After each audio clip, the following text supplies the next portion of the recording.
दोस्तों, बाज कभी भी तितलियों के साथ नहीं उड़ता। ये बात तो आप शायद जानते ही होंगे, लेकिन क्या आप इसके पीछे का रहस्य जानते हैं कि इसके पीछे की कहानी में कितना शक्ति है?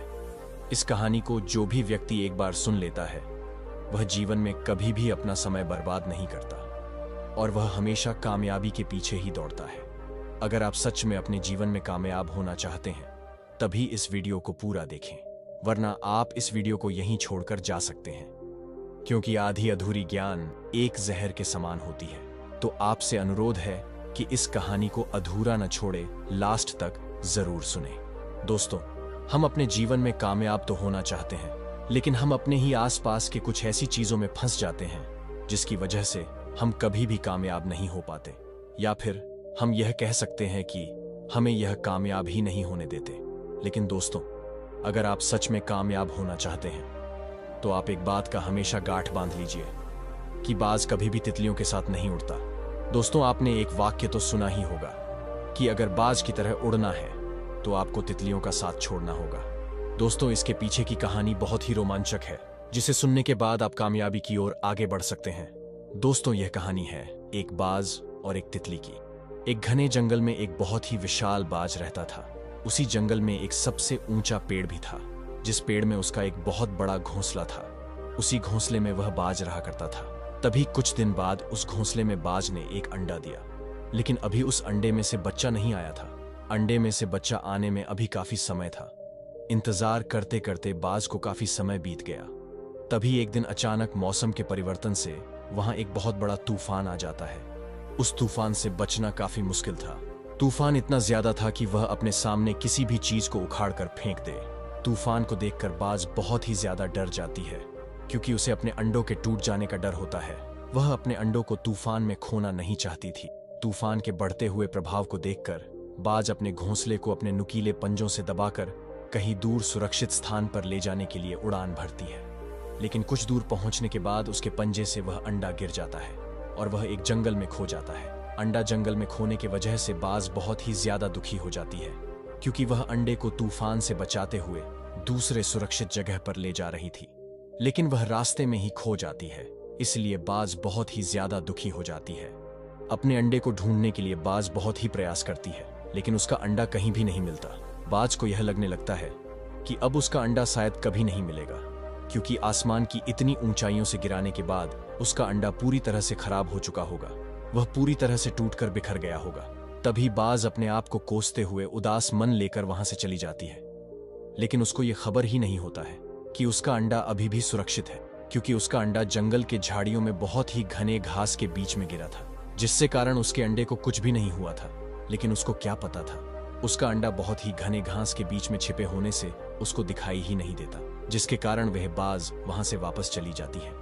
कुछ दिन बीत जाने के बाद उस अंडे में से बच्चा बाहर आता है और आसपास देखने लगता है, तो आसपास का नजारा देखकर उसकी आंखें खुली की खुली ही रह जाती हैं, क्योंकि जिस स्थान पर वह खड़ा था वह पूरा इलाका तितलियों का था।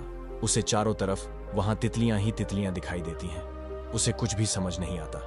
तभी उनमें से कुछ तितलियों का समूह उस बाज के बच्चे को देख लेते हैं, जिससे सारी तितलियां घबरा जाती हैं कि यह बाज का बच्चा यहाँ कैसे आया और यहाँ क्या कर रहा है। सारी तितलियां डर जाती हैं कि अगर इसकी माँ यहाँ आ गई तो हम सभी को अपना भोजन बना लेगी, जिससे सारी तितलियां उसके पास जाने से डरने लगती हैं और उससे दूरी बना लेती है।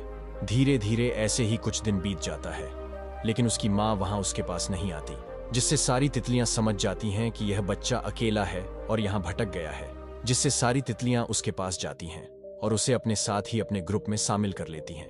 तभी बाज का बच्चा उन तितलियों के साथ ही रहने लगता है, जिससे वह बाज का बच्चा उन तितलियों का ही रहन सहन अपना लेता है और अपना जीवन यापन करने लगता है। धीरे धीरे काफी समय बीत जाता है और वह अब थोड़ा बड़ा हो जाता है, लेकिन उसे कभी पता ही नहीं चलता कि वह किसी और का बच्चा है। उसे यह लगता कि वह एक तितलियों का बच्चा है, लेकिन उसे एक बात हमेशा परेशान करती कि वह इन तितलियों के जैसा क्यों दिखाई नहीं देता, वह इन सभी से अलग क्यों दिखता है। लेकिन फिर भी वह बच्चा पूरी तरह से तितलियों के रहन सहन में ढल चुका था। उसे ना तो शिकार करना आता था और ना ही ऊंचे ऊंचे उड़ान भरना। वह तितलियों के जैसे ही सिंपल और शाकाहारी भोजन करता और जीवन यापन करता। वह तितलियों के समान ही दूसरे पक्षियों से बहुत ज्यादा डरता कि कहीं कोई उसका शिकार न कर ले, लेकिन उसे अपने शक्ति का अंदाजा ही नहीं था कि वह किसका बच्चा है और वह क्या कर सकता है। वह तितलियों के वेशभूषा पर ही ढल चुका था। तभी एक दिन उसकी माँ अपने शिकार का पीछा करते करते उसी जंगल में पहुंच जाती है। उसे देखकर सभी तितलियां इधर उधर भागने लगती हैं। सभी तितलियों को भागते हुए देखकर उस बाज का बच्चा भी डर से भागने लगता है और डर से छिप जाता है। लेकिन तभी उसकी माँ कुछ तितलियों को पकड़ लेती है। पकड़ते पकड़ते उसकी नजर उसी बच्चे पर जाती है, जिसे देखकर वह हैरान रह जाती है कि आखिर ये मुझसे छिप क्यों रहा है। ये तो हमारे ही जैसा दिखने वाला पक्षी है, तो आखिर ये तितलियों के साथ क्या कर रहा है। बाज को कुछ भी समझ में नहीं आता। तभी वह बाज उस तितली से पूछता है जिसको उसने पकड़ रखा था कि अगर तुम मुझे इस बच्चे के बारे में सच सच बताओगे कि यह कौन है और वह यहाँ क्या कर रहा है, तो मैं तुम्हें जिंदा छोड़ दूंगी। तभी तितली अपनी जान बचाने के लिए उस बाज को सारी बातें बता देती है कि यह बाज का बच्चा यहीं रहता है। वह कुछ महीने पहले ही यहाँ जन्म लिया था, जिससे इसके माता पिता की कोई खबर न होने पर यह बचपन से हमारे साथ ही रह रहा है।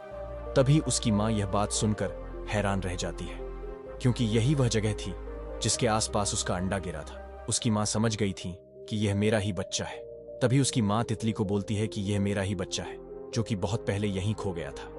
तभी कुछ टाइम बाद उसकी माँ अपने बच्चे को लेकर अपने घोंसले में आ जाती है, लेकिन उसका स्वभाव और व्यवहार देखकर उसकी माँ हैरान रह जाती है, क्योंकि उसका स्वभाव और व्यवहार बाज की तरह बिल्कुल भी नहीं था। वह उन तितलियों के साथ रहकर उनके ही जैसा व्यवहार कर रहा था। उसे यह ज्ञात ही नहीं था कि वह सभी पक्षियों का राजा है, क्योंकि न तो उसे शिकार करने आता था और ना ही ऊंची उड़ान भरने। वह एक डरपोक पक्षी बन चुका था। इस स्थिति में वह कैसे कहलाएगा सभी पक्षियों का राजा। उसकी माँ बहुत ही चिंता में पड़ जाती है। तभी उसकी माँ उसके इस स्थिति को देखकर उसे बदलना चाहती थी। तभी उसकी माँ उसे शिकार करना और ऊंची ऊंची उड़ान भरना सिखाती है।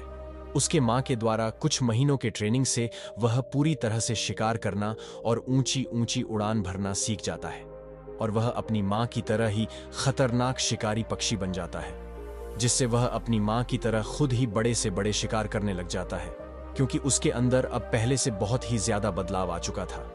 ये देखने के बाद उसकी माँ बहुत ही ज्यादा खुश होती है कि अब यह एक बाज कहलाने के लायक बन गया है। तो दोस्तों, इस कहानी का तात्पर्य यही है कि जब तक आप तितलियों का साथ नहीं छोड़ेंगे, तब तक आप अपनी योग्यता नहीं समझ पाएंगे। अगर आपको बाज की तरह उड़ना है, तो आपको तितलियों का साथ छोड़ना होगा। तितली का अर्थ आपके जीवन में कुछ भी हो सकता है। आपके आसपास के ऐसे दोस्त या फिर ऐसे रिश्तेदार जो आपको किसी भी तरह से एक सफल व्यक्ति बनने से रोक रहे हों, या फिर आपको आपकी योग्यता को समझने में बाधा उत्पन्न कर रहे हों, तो आपको ऐसे दोस्त और रिश्तेदारों से दूर ही रहना है।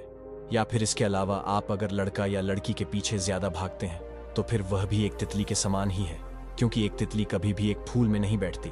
वह हमेशा पहले से एक बेहतर फूल की तलाश में रहती है। इसलिए आपको भी इन सभी चीजों का त्याग करना होगा और ज्यादा से ज्यादा खुद को बेहतर बनाने में टाइम देना होगा। तभी आप एक सफल व्यक्ति बन सकते हैं, क्योंकि बाज कभी भी तितलियों के साथ उड़ने के लिए नहीं बना होता।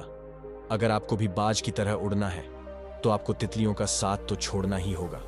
तभी आप एक सफल व्यक्ति बन सकते हैं और अपने सपनों को साकार कर सकते हैं। तो दोस्तों, आशा करता हूं कि आपको यह कहानी पसंद आया हो और आपको कुछ नया सीखने को मिला हो। दोस्तों, अगर वीडियो पसंद आया हो तो वीडियो को लाइक करके चैनल को सब्सक्राइब जरूर कर लें। मिलते हैं एक नए रोमांचक कहानी के साथ। तब तक के लिए जय हिंद।